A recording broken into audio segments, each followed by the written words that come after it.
This is the Big O Show. This is the Big O Show. All right. How you feeling, man? You feeling good? Feeling good. Oh, how about you? Good. I've been doing this for 34 years. And, there are moments that you're like, God damn it, I thought I'd seen everything. And then something else happens and it's something new. And, years ago, you and I were here in town and all of a sudden Brian Forte wanted to sue. Oh, yeah.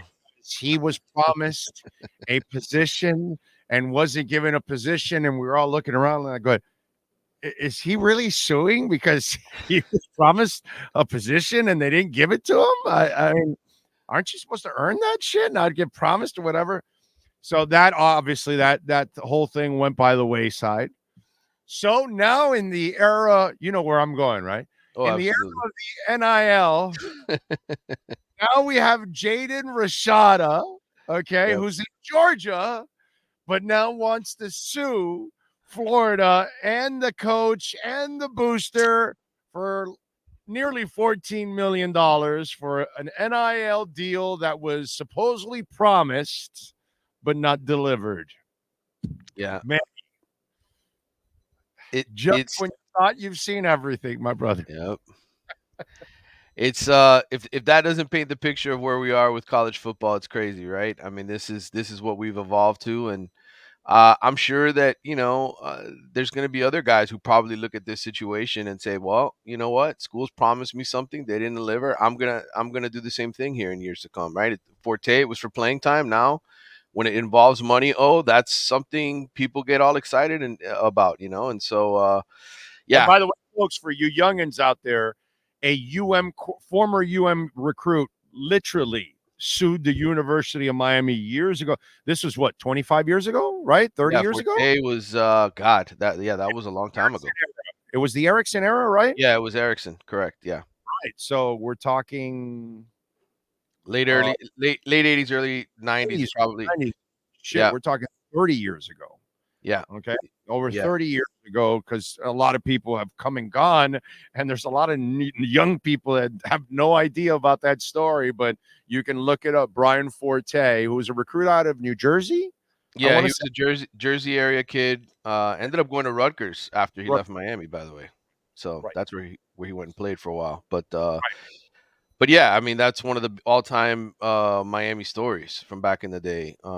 But yeah, this one with Rashada, I covered it pretty extensively when he was going through the recruiting process. And I was part of the Athletics big sort of investigative group that broke the story a year ago with all the things that were going on with Rashada, the $13 million, all that craziness we reported on a year ago. And so now his lawyers, now that he's at Georgia, ironically, Florida's rival, he's suing the school. It's almost perfect timing, right? Like you get to Georgia and this is what you do. You're like, all right, time to sue the Gators for all that money I didn't collect 2 years ago. So but yeah, I think what you have this in writing, I don't know how you're going to get this. You know what I'm saying? Like watching the whole thing with Marvin Harrison Jr. now, because Fanatics is now suing him because he won't take his pictures and do all that stuff for the rookie cards and all that kind of stuff, and they own the rights to all of that, and they say they have an agreement in place, and then their people are saying no. So this is kind of like, again, uncharted territory in that case and in this one now. Yeah, we knew this was coming for a couple of weeks, and we were kind of waiting for the embargo to lift. It finally lifted this morning for us to be able to report on it, and everybody else as well. But Florida has yet to comment on it. I reached out to John Ruiz regarding his sort of involvement in it.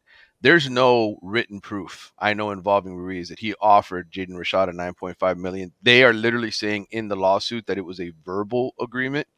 So I don't know how Jaden Rashada is going to collect unless he's, like you said, got written paperwork from the people he's going after saying that this is legit. So I think Florida law, if there's a verbal agreement, you can technically try to sue, but I don't know that anybody's going to Unless you have it in writing, brother, I don't see how somebody processes this. All right, what's the latest on the recruiting side for the Canes?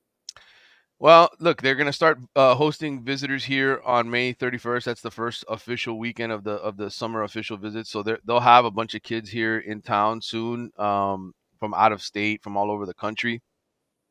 And so, look, they're right now they've got 7 commitments in this class. They added the big offensive lineman from up in the Jacksonville area, the underrated kid who everybody thinks is going to maybe be the next Inez Cooper. So that was a good pickup for them. But they're looking to just do well on these visits, man. I mean, Mario, again, I mean, back-to-back top 7 recruiting classes for this program. That's if you want to get to be the Alabamas and Georgias of the world, where you're really competing for championships and have really loaded rosters. You got to recruit like that every single year. So they're going after the best of the best in the country once again, and now it's just a matter of impressing them during the visit, and hopefully by the time commitments start to happen in July and August, when guys decide to wrap up a spot, they're playing good football, and they carry that momentum into the season and finish it off in December with another top 10 class. I look, it's hard, without results to continue to recruit that high. So I think this is the year where now the results have to follow up whatever it is that he does in terms of landing commitments in the summertime. Is there a specific, because you've been pretty good on specific names, like, oh, this is one guy you're targeting, and like the last times you've told us a guy, it was the running back the first time, and then it was the defensive tackle, I believe. Yes. I don't remember the names, but I know that you were like, no, they really want this running back, and sure enough, that weekend they got him, and you did the same shit with us a couple weeks ago. No, they really want this defensive tackle, and sure enough, they ended up getting this defensive tackle. So yeah. Well, I mean, look, there's Sportstradamus. Let's go, Sportstradamus. there's so many names right now of guys that are going to be coming in that you really don't know. This is that time of year where if the kid wants to commit before the visits, you can sort of nail that based off of the kids coming into the spring and the kind of conversations you're having with the coaches, etc.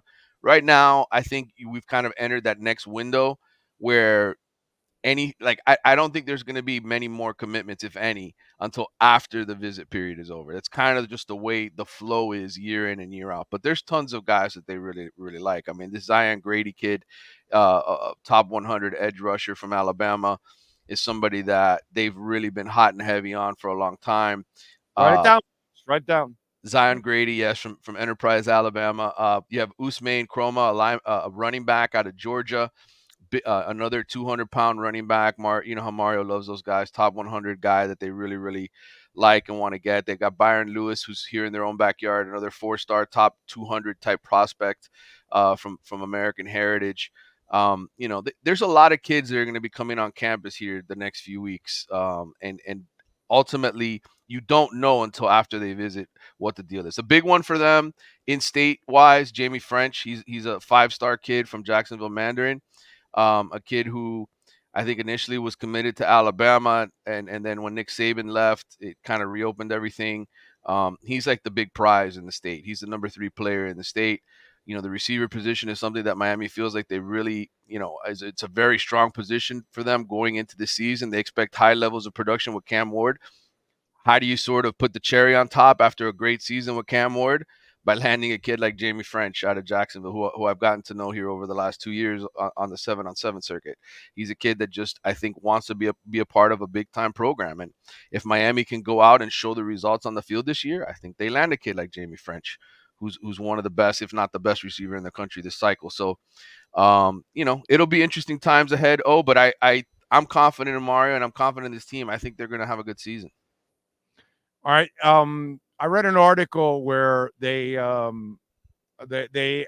like the price ranges, like the salary ranges for positions for players in college football.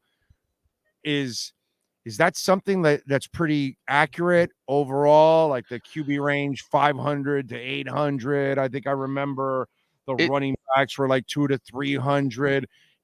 Is there a scale that you guys have developed? I mean, I think people are throwing. Something, or what's the deal? I think those are prices. Those are numbers we've heard specifically for certain guys. That doesn't mean everybody is earning that much. Oh, I think the one thing you have to remember here, the elite might get more and the lesser might get less. I get that. Correct. And I think, one aspect to this all is if you are Georgia, if you are Alabama, if you're Ohio State, if you're a team that plays in the college football championship every single year and has, elite recruiting classes, puts guys in the NFL, if you're humming, if you're one of the best programs in the country, you're not going to have to pay as much to get a guy to come to your program. You're going to have to overpay if you're Miami or a program that's struggling to try to make your name for yourself. So that's the one thing. This isn't like Major League Baseball or even the NBA or the NFL where you can sit there and say this is really what a guy is worth. No, because he's worth something different to every school that's recruiting him.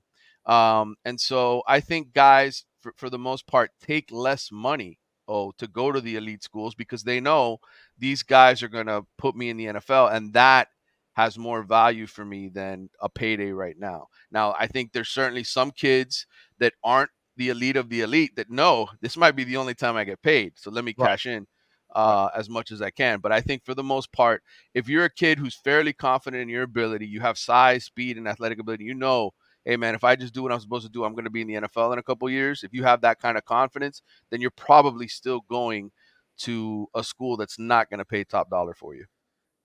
All right, folks, don't forget, if you go to Caneswear, use our code BIG010, you will get 10% off, or online.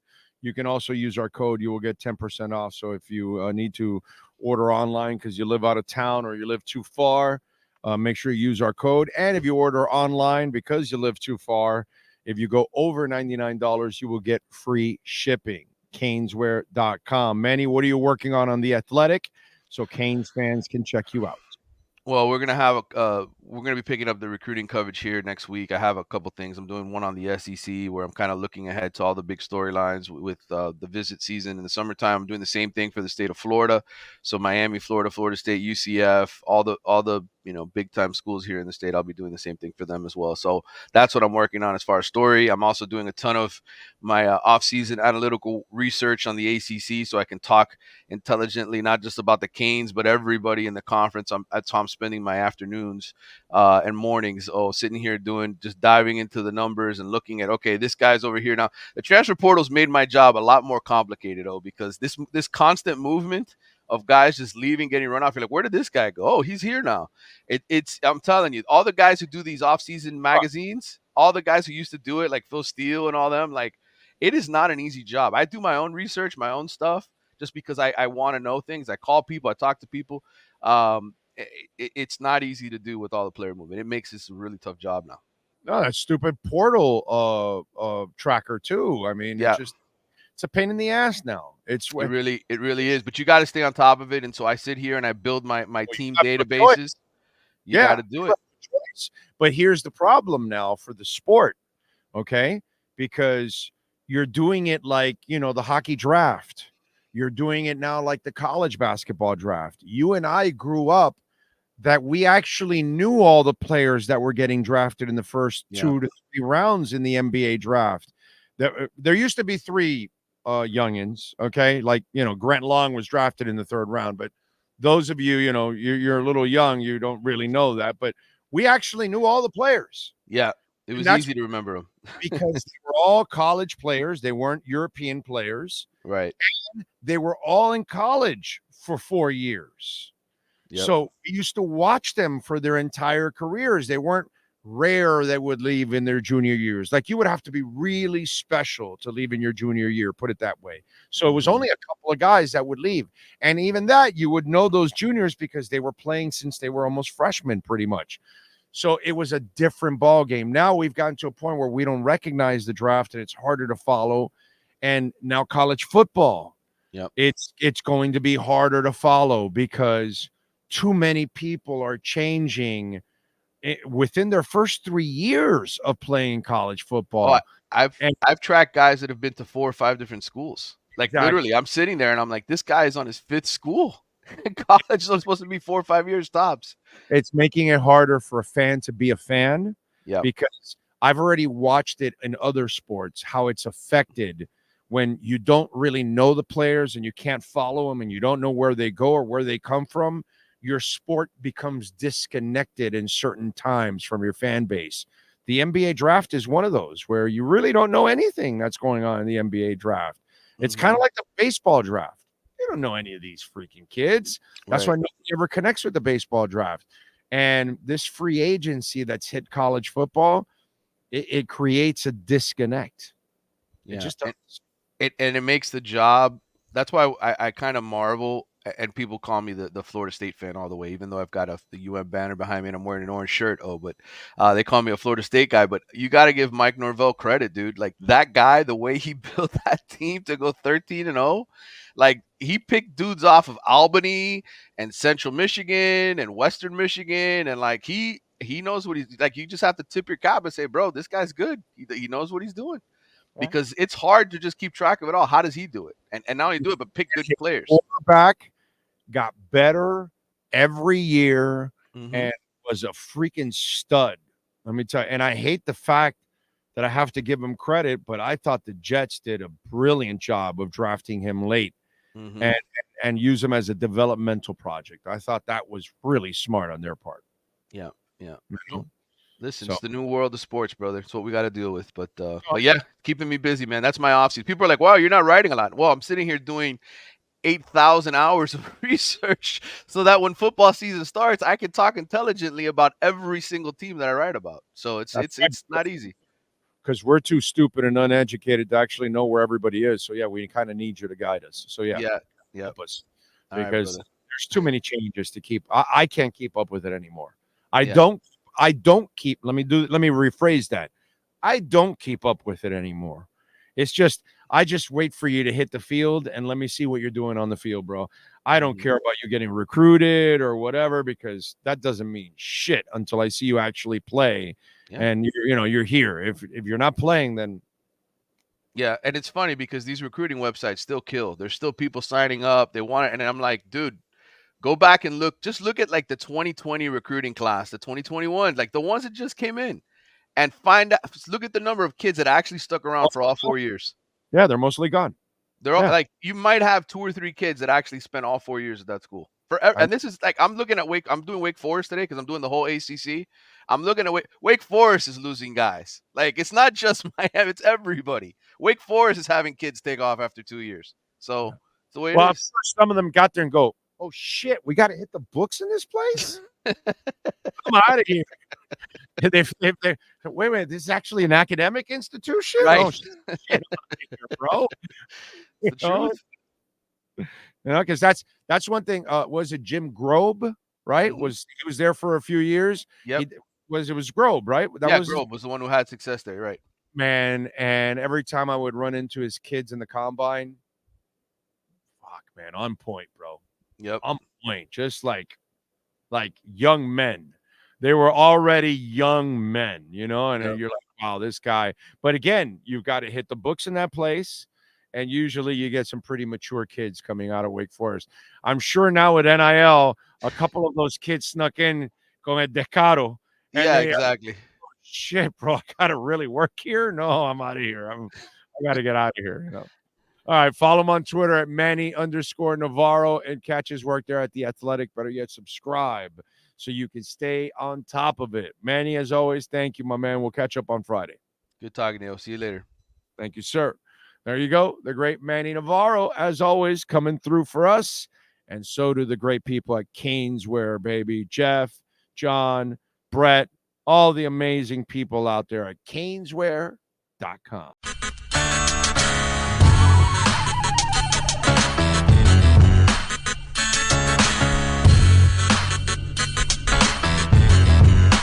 This is the Big O Show. This is the Big O Show.